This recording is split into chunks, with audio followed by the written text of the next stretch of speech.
নির্বাচনটা দিলেন এই টাইমটা, এইটা বৈধ হয়ে গেল আর সব অবৈধ হয়ে গেল। রাষ্ট্র এটা তামাশা না, এটা মস্করা করতে বসছেন আপনারা। নির্বাচন কমিশন তড়িঘড়ি করে আপনাদের নির্বাচনের ফলাফল দিয়ে দিলেন। বাংলাদেশে শেখ হাসিনার চেয়ে প্রশাসনকে সর্বোচ্চ লেভেলে ব্যবহার করতে কেউ পারেনি। না, তারা তো তত্ত্বাবধায়ক সরকার ছিল না। আমি তো সে জায়গাটাই আসতেছি। আপনি সংবিধানই যদি ধরেন, তাতে আসে 7ই ফেব্রুয়ারি 2025, কিন্তু 12ই ফেব্রুয়ারি 2026 কি তামাশা যে আপনি মানে আপনি যখন মন চায় তখন কোন সংবিধান কি এটা পারমিট করে? যখন মন চায় তখন তো করে না। আপনি সংবিধানে নাই, ফ্রম ডে ওয়ান আমি বলে আসতেছি, তা আপনার সংবিধানে নাই।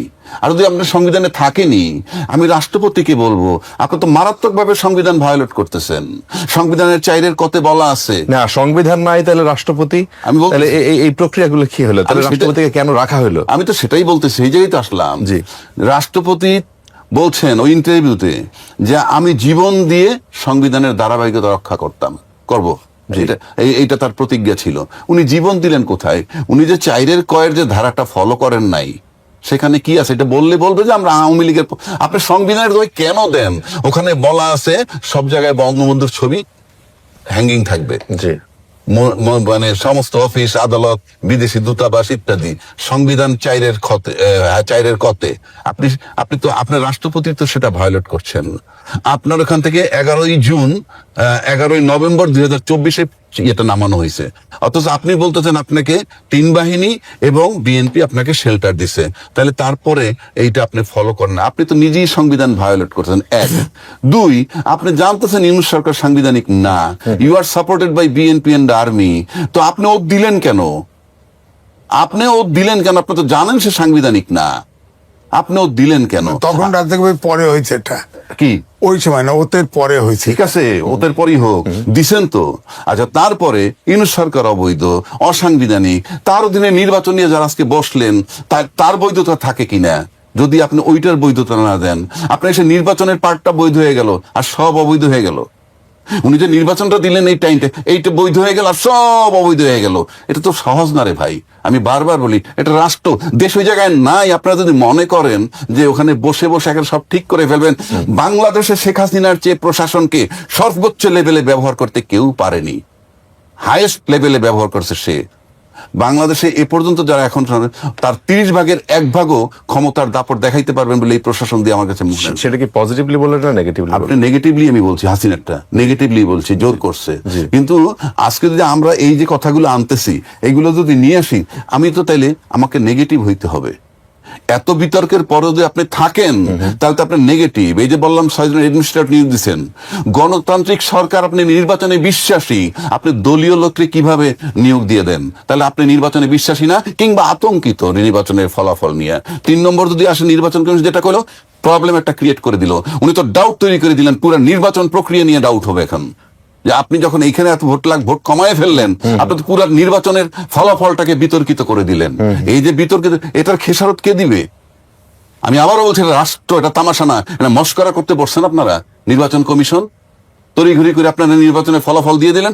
এখন 74 লাখ ভোটের আপনি বলতেছেন বাতিল হয়ে গেছে, তাই না? 74 লাখই তো বললেন। জি, 10 লাখ 74,000। 10,74,000 বাকি হয়ে গেল। এটা কি তামাশা? কি বলছেন আপনি? 10 লাখ ভুল হয়েছে, এত প্রশাসন, এত কিছু। সুতরাং তামাশা না, পুরা প্রক্রিয়া।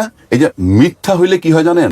আমরা বারবার বলছি, সিম্পল বৈধতা দিলে হইতো কি, ওই যে জুলাই ঘোষণাপত্র বানাইছিল এত বড় বড় রাজনীতিবিদ, ওইখানে যদি ঘোষণা করে দিত যে এই সরকারকে অন্তর্বর্তী সরকার হিসেবে ঘোষণা করা হইলো, এবং তার মেয়াদ 8ই আগস্ট 2024 থেকে 30 জুন 2026 পর্যন্ত দেওয়া হইল, এবং এর ভিতরে একটা নির্বাচন করবেন এবং নির্বাচনে হ্যান্ড ওভার করবেন। এই জুলাই ঘোষণাপত্র যদি থাকতো, তাতেও তারা বৈধতা পান। 3 নম্বর, এখন যদি গণভোটের আলোকে আপনি সংবিধান সংস্কার না করেন, আপনি সংবিধানে ঢুকতে পারবেন কিভাবে? গায়ের জোরে, নিয়মতান্ত্রিক ভাবে না। আমি আবারও বলছি, 142 অনুচ্ছেদে আছে কি, 2/3 হইলে আপনি সংবিধানের সংশোধন করতে পারবেন, যেভাবে খুশি সেভাবে বলা আছে। আবার 7 খতে বলা আছে, 7 খতে বলা আছে এই যে 142 যা কিছু বলা থাকুক না কেন, এই প্রথম ভাগে, সংবিধানের প্রথম ভাগ, দ্বিতীয় ভাগ, আরো কতগুলা জায়গায় কোনো পরিবর্তন করতে পারবেন না। সেই প্রথম ভাগের ভিতরে পড়ছে 4 ক, যে বঙ্গবন্ধুর ছবি সবসময়, শেখ মুজিবুর রহমানের ছবি সর্বোচ্চ ঝুলন্ত থাকতে হবে। কিন্তু আপনি এগুলি পরিবর্তন করতে পারতেছেন না।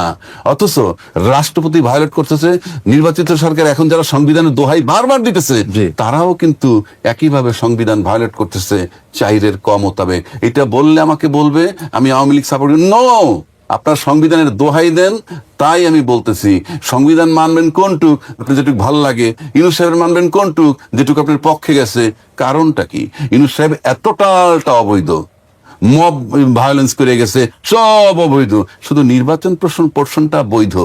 সেটাকেও 12টা বাজাই দিল এই নির্বাচন কমিশন, এইটুকু উপস্থাপন করে টোটাল নির্বাচনের ফলাফলটাকে উনি বিতর্কিত করে দিলেন। নানান জায়গা থেকে আওয়ামী লীগের লোকজন জামিন পাচ্ছে, তাদের সহায়ক সরকার আসছে, নির্বাচন কমিশন খুব প্ল্যান করে সুপরিকল্পিত ভাবে, যেহেতু ইউনূস সাহেব নাই, চলে গেছেন, আপনাদের 2টা প্রশ্নই আসবে, সেদিন যে রেজাল্ট দিলেন সেটা কি, এখন যেটা বলছেন সেটা কি। গণভোটের ফল সংশোধন হয়েছে, নিশ্চয়ই খেয়াল করেছেন আপনি।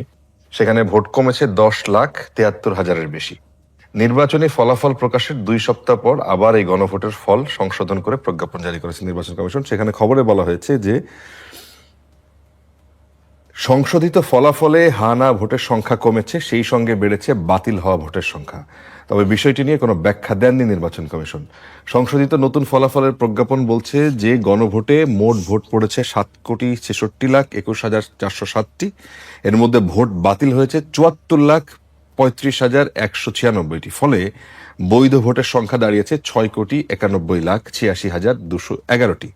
এর মধ্যে হা ভোটের সংখ্যা 4,72,25,980টি। এখন এর আগে নির্বাচনের ঠিক পর দিনই, অর্থাৎ গত 13ই ফেব্রুয়ারি বেসরকারিভাবে গণভোটের ফলাফল প্রকাশ করেছিল নির্বাচন কমিশন। সেখানে বলা হয়েছিল গণভোট সারা দেশে হ্যাঁ ভোট পড়েছে 4,82,660টি। এখন আপনি বলবেন যে এই যে এতদিন পর, সে 13 তারিখের ফলাফল ঘোষণার পর আজকে নতুন করে 10 লাখ ভোট নির্বাচন কমিয়েছে, 11 লাখ ভোটের মতো কমিয়েছে, এই বিষয়টাকে আসলে কতটা গ্রহণযোগ্য হতে পারে বলে আপনার মনে হয়?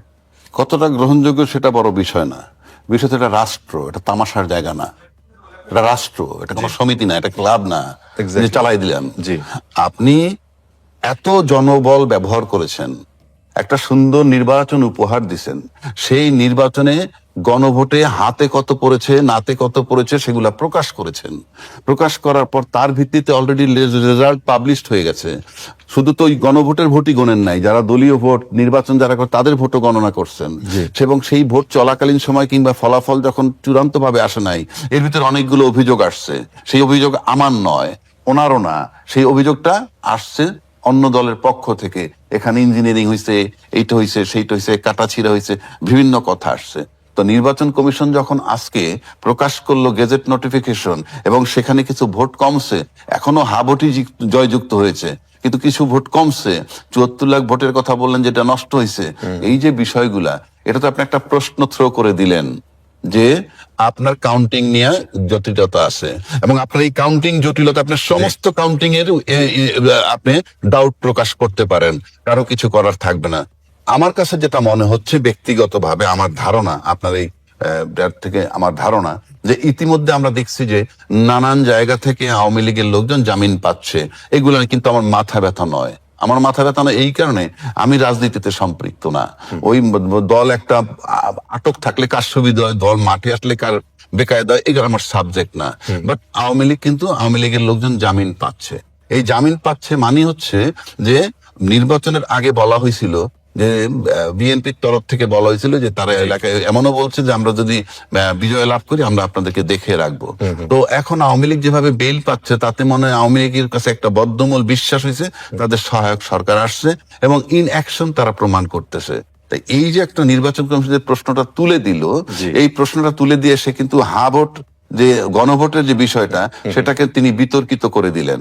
এবং এই বিতর্কিত করে দিলে এটা দিয়ে ইস্যু বানাইতে পারে যে কেউ, যে কোনো সময় আন্দোলনও হতে পারে। তার মানে একটা প্রশ্ন এখানে পরিষ্কার সুযোগ, এবং নির্বাচন কমিশন খুব প্ল্যান করে সুপরিকল্পিত ভাবে, যেহেতু ইউনূস সাহেব নাই, চলে গেছেন, আর প্রেসিডেন্টের ভাষণটা আমরা যেটা দেখেছি, তাতে মনে হয় যে এই গণভোট টনভোট প্রেসিডেন্টকে অনেকেই আমরা সমর্থন করি না। আমি আমার কথা বলছি না, তাদের তো ভাষায়। সুতরাং নির্বাচন কমিশন ইচ্ছা করে এরকম একটা প্রশ্ন তারা আপনি না না ইচ্ছে করে যদি না করে থাকেন, আপনার তো দুইটা প্রশ্নই আসবে, সেদিন যে রেজাল্ট দিলেন সেটা কি, এখন যেটা বলছেন সেটা কি, এই যে প্রশ্নবিদ্ধ করলেন, এবং সে সিকিউর থেকে, মানে এরকম একটা প্রশ্ন তোলার সাহস থাকে কেমনে যখন সে মনে করে যে আই এম সেফ না হইলে এই এই ঘোষণা সে করতে। আইনে আসতে হবে জুলাই সনদ বৈধ কি বৈধ না। ডক্টর মোহাম্মদ ইউনূস সব সময় যত কথা বলছে তবে কিন্তু ছাড়া কোনো কথা বলে নাই, যার ফলে তার পরে কি করবে এই আস্থাটাও তৈরি করতে পারে নাই। তিনি পলিটিশিয়ান মতো দেশও চালান দেয়। আপনারও কি একই মত যে নির্বাচন কমিশন তারা ইচ্ছা করে বা তাদের মধ্যে থেকে কেউ এই জিনিসটাকে মানে ট্রিগার করে দিল যে আলোচনা থাকুক, মানে বিতর্ক আছে নির্বাচন নিয়ে? না দেখেন, এর সাথে আমি বলি যে হাইকোর্টে অলরেডি একটা রিট পিটিশন আছে এগেনস্ট জুলাই জাতীয় সনদ, তার হিয়ারিং সম্ভবত 1 তারিখে হবে। জি।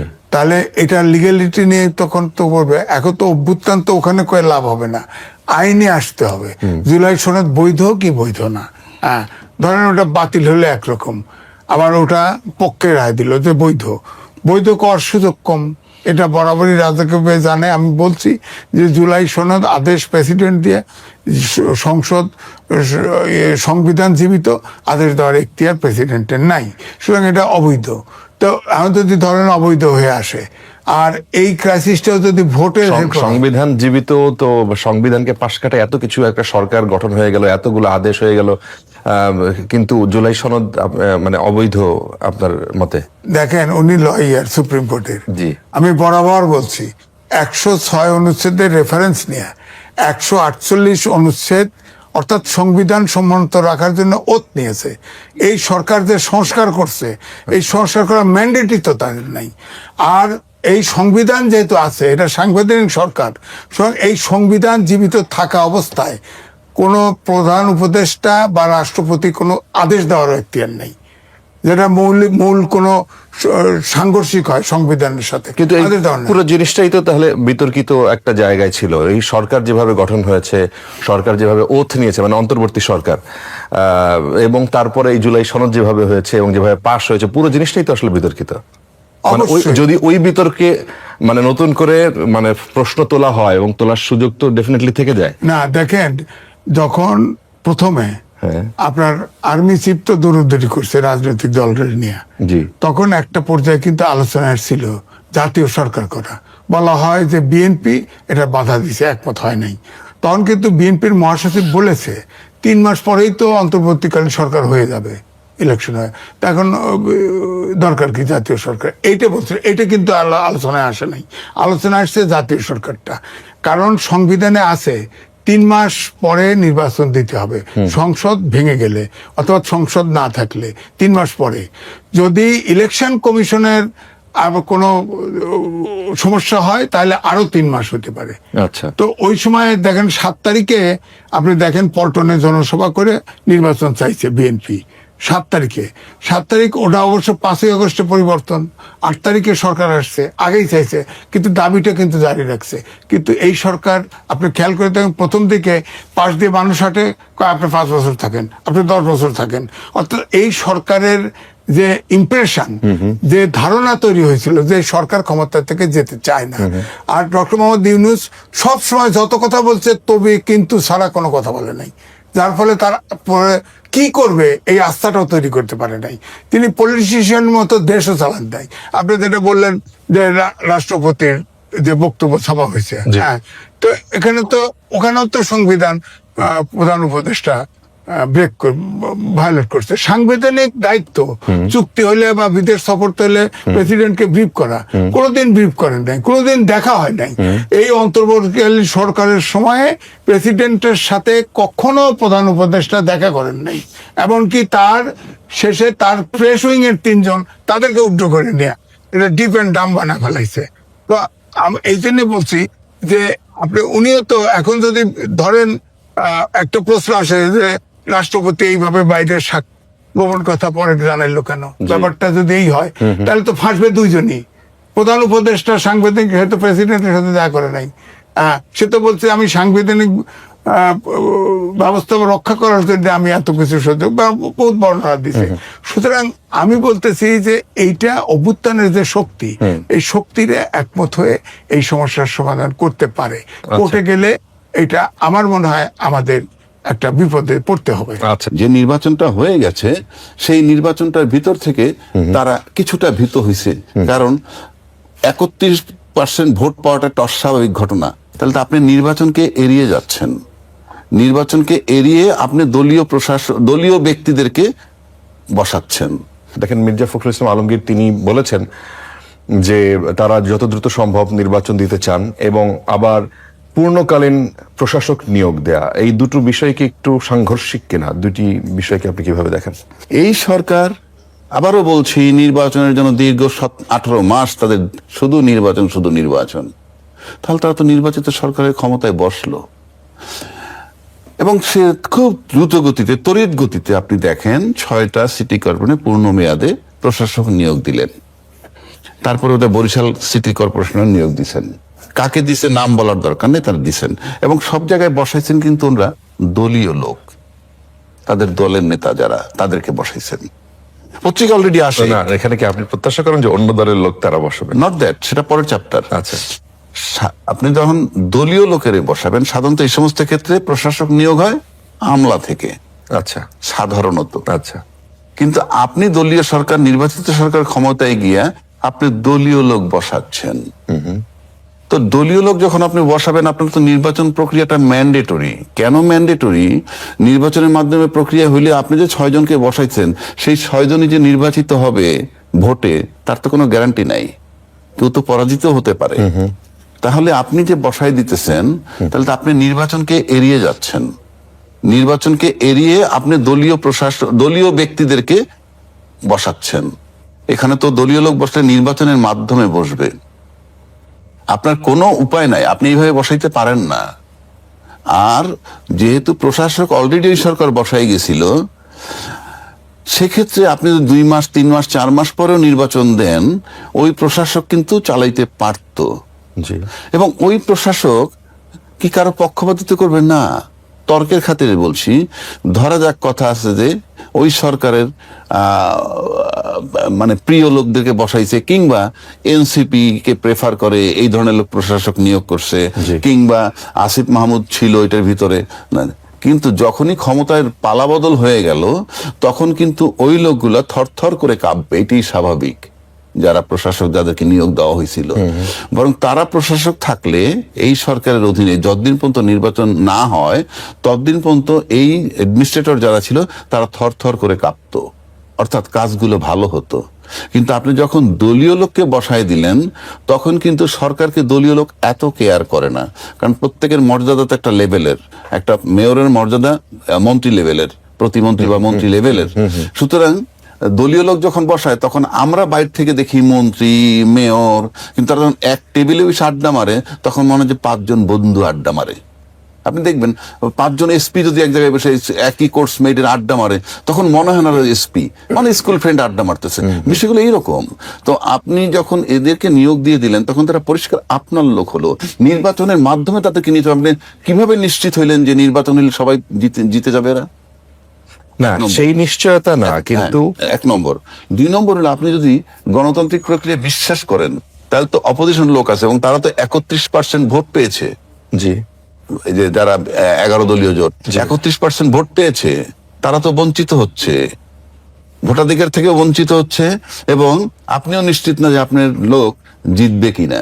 তবে আমার কাছে যেটা মনে হয়, যে নির্বাচনটা হয়ে গেছে, সেই নির্বাচনটার ভিতর থেকে তারা কিছুটা ভীত হয়েছে, কারণ 31% ভোট পাওয়াটা একটা অস্বাভাবিক ঘটনা এই আজকের যে 11 দলীয় জোট যারা পেয়েছে, এবং সেখান থেকে তাদের একটা ভীতি সঞ্চার হয়েছে বলে মনে হয়। কেননা 50টা সিটের খবর পাওয়া গেছে, 50-53টা সিট, যেটা 70 ভোট থেকে 5000 ভোটের ব্যবধান। সুতরাং হ্যাঁ, এটা একটা আতঙ্ক আমার কাছে মনে হচ্ছে। এবং আমার কাছে মনে হয় যে আমি সেট আপ করলাম, প্রশাসক নিয়োগ করার মানে হচ্ছে এই যে আমি সেট করলাম আমার লোক, তারা যদি প্লট তৈরি করতে পারে এবং নির্বাচনের পরিস্থিতিতে যদি তারা মনে করে যে নির্বাচন দিলে অ্যাবসলিউটলি তাদের পক্ষে যাবে, তখন এই নির্বাচন দিবে, নয়তো এটাকে প্রলং করবে। কারণ আপনি যখন 2/3 মেজরিটি পেয়ে যান, তখন কিন্তু আপনার কারো দিকে তাকাইতে হয় না। এই কারণে, তা না হলে 2/3 মেজরিটি পেয়েছেন বলি এটা একটা সিমটম যে সরকার কোন দিকে যেতে পারে, সরকারের রাষ্ট্র পরিচালনার যে অ্যাটিটিউড বা চিন্তা ভাবনা, এটা রিফ্লেকশন এখানে। এবং আমার কাছে মনেই হয় যে এদেরকে বসানো হয়েছে প্ল্যাটফর্ম তৈরি করার জন্য।